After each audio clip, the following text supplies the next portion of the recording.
요즘 미국 주식시장을 보면요, 고개를 갸우뚱하게 됩니다. 왜냐하면 다우지수는 막 사상 최고치를 경신하면서 축제 분위기인데 정작 기술주 중심의 나스닥은 툭툭 떨어지고 있거든요. 아니, 같은 시장인데 어떻게 이렇게 정반대의 모습이 나올 수 있을까요? 마치 한 지붕 아래 두 가족이 사는 것 같죠? 도대체 지금 무슨 일이 벌어지고 있는 건지 지금부터 속 시원하게 한번 파헤쳐 보겠습니다. 그러니까요. 한쪽에서는 사상 최고가라고 환호하는데 다른 쪽에서는 주가가 하락한다?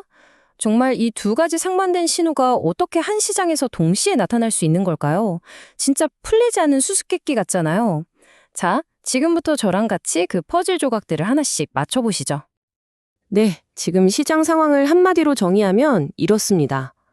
바로 하나의 시장 두 개의 이야기가 펼쳐지고 있다는 거죠. 보세요. 왼쪽에 다우지수랑 S&P 500 지수는 정말 하늘 높은 줄 모르고 계속 오르고 있어요. 사상 최고치를 계속 갈아치우고 있죠.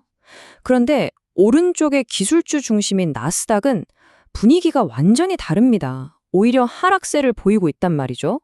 그러니까 경제의 서로 다른 부분들이 완전히 다른 목소리를 내고 있는 그런 상황인 겁니다. 아니, 그럼 궁금하잖아요. 왜 다른 지수들은 다 잘 나가는데 유독 기술주가 모여있는 나스닥만 이렇게 힘을 못 쓰는 걸까요? 그 실마리가 바로 오라클 쇼크라고 불리는 한 사건에 숨어 있습니다. 자, 이 사건을 좀 더 자세히 들여다볼게요. 바로 이겁니다. 오라클 쇼크. 이 단어 하나가요, 당시 기술주 시장 전체의 분위기를 정말 순식간에 싸늘하게 만들어버렸습니다. 오라클이 어떤 회사인지 잘 모르시는 분들도 계실 텐데요.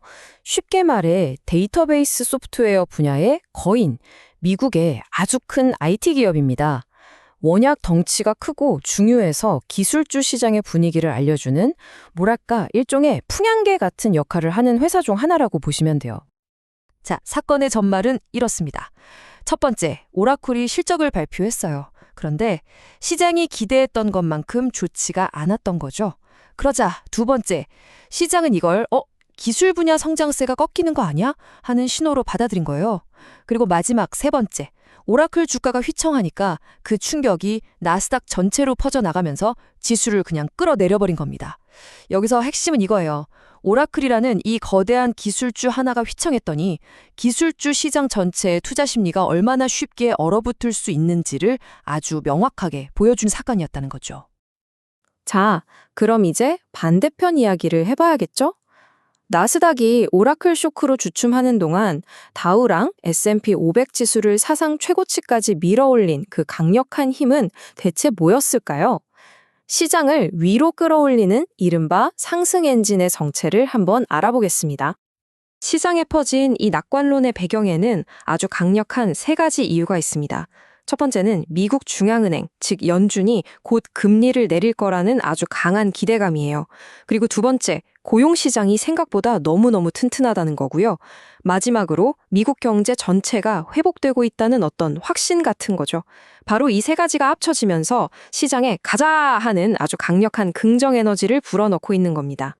하지만 여러분, 엑셀만 밟을 순 없겠죠. 동시에 시장의 발목을 꽉 잡는 브레이크 역할을 하는 것도 있습니다. 투자자들을 망설이게 만드는 부정적인 요인들, 그게 바로 지정학적 리스크입니다. 한 전문가가 이 위험에 대해 아주 날카롭게 경고를 했는데요. 들어보세요.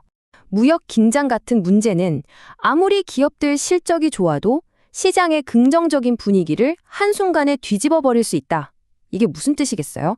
한마디로 경제가 아무리 튼튼해도 이 정치적인 불확실성이라는 예측 불가능한 변수 하나가 나타나면 모든 걸 망쳐버릴 수 있다는 그런 무서운 얘기입니다.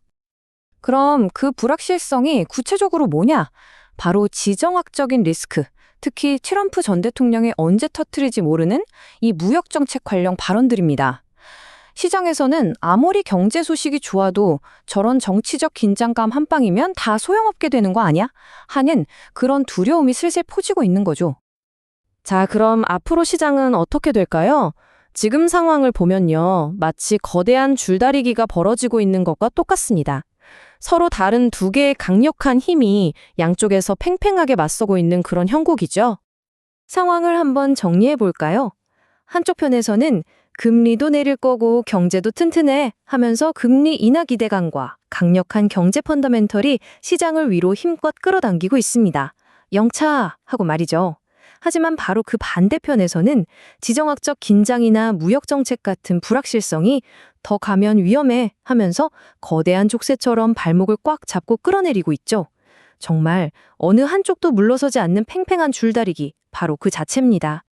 결국 남는 질문은 딱 하나입니다. 낙관론과 불확실성. 시장의 미래를 걸고 벌이는 이 거대한 줄다리기에서 과연 어느 쪽이 이기게 될까요? 이 싸움의 승자가 누가 될 것인지, 이것이야말로 우리가 앞으로 계속해서 눈을 떼지 말고 지켜봐야 할 가장 중요한 포인트가 아닐까 싶습니다.